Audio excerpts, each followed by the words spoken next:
এই মুহূর্তে একটা দুর্ঘটনা ঘটে গেল, এখানে একটা অ্যাক্সিডেন্ট ঘটে গেল। এই যে বাইকটা পড়ে গেছিলো, ভাই কীভাবে পড়লো আসলে একটু জানার চেষ্টা করবো। এই যে এখান থেকে স্লিপটা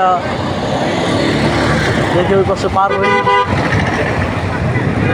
একটু অপেক্ষা করেন, একটু অপেক্ষা করেন, গাড়িগুলো চলে যাক।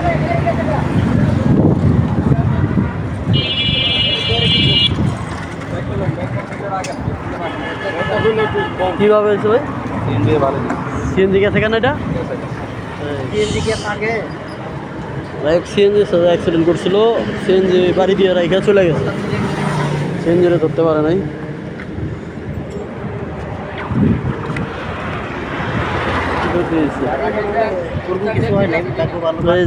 স্লিপ পেটে গেছে, গাড়ি তো নতুন গাড়ি।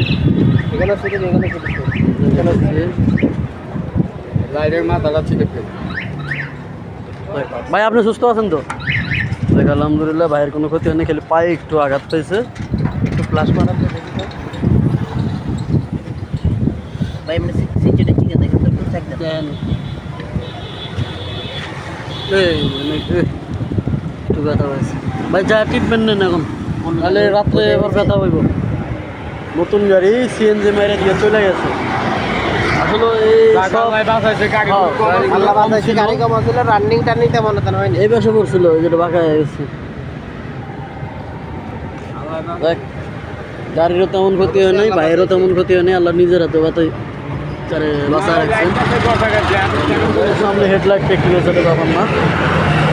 যাই হোক, হ্যাঁ ভাই তো সুস্থ আছে, নাহলে এই রোডে যে এখনো যে এই অবস্থায় সুস্থ এরকম আছে, এটা তো আল্লাহর কাছে লাখো শুকরিয়া।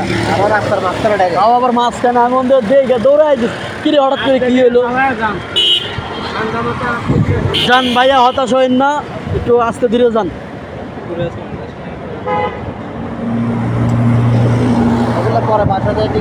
বাসায় যা ঠিক করে যান, রেস্ট করেন। এই ভাই ফ্রুট ফন্ডায় কাজ করে, যাই হোক সকলেই দোয়া করবেন।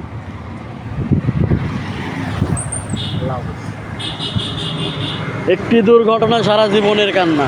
রাস্তাঘাটে যারা চলেন অবশ্যই সময় নিয়ে দেখে শুনে গাড়ি চালাবেন ভাই, আপনাদেরকে বিশেষ করে অনুরোধ করা বলা হচ্ছে। আজকে যাই হোক, আজকে ভাইটা বেঁচে গেছে। এরকম হতাশা হয় যে দেখেন কি স্পিডে যাইতেছে, মনে হয় রোড ফাঁকা পাইলে মনে করে বাপের রোড, বাপের রোড মনে করে ফাঁকা হলে 100 টান শুরু করে দেয়, ডানবাও দেখার কোনো ইয়ে নেই। তবে এই ধরনের ড্রাইভারগুলো সতর্ক হয়ে যান। আজকে ওই সিএনজিওয়ালা থাকলেন তো কী হইতো তার অবস্থাটা, সে তো মাইরে চলে গেছে। ভিডিওটা সবাই শেয়ার করে দিবেন, ভালো থাকবেন, আর সবাই একটু দেখে শুনে গাড়ি চালাবেন ভাই, ডানবার দেখে একটু গাড়ি চালাবেন। সময়ের থেকে জীবনের মূল্য অনেক বেশি।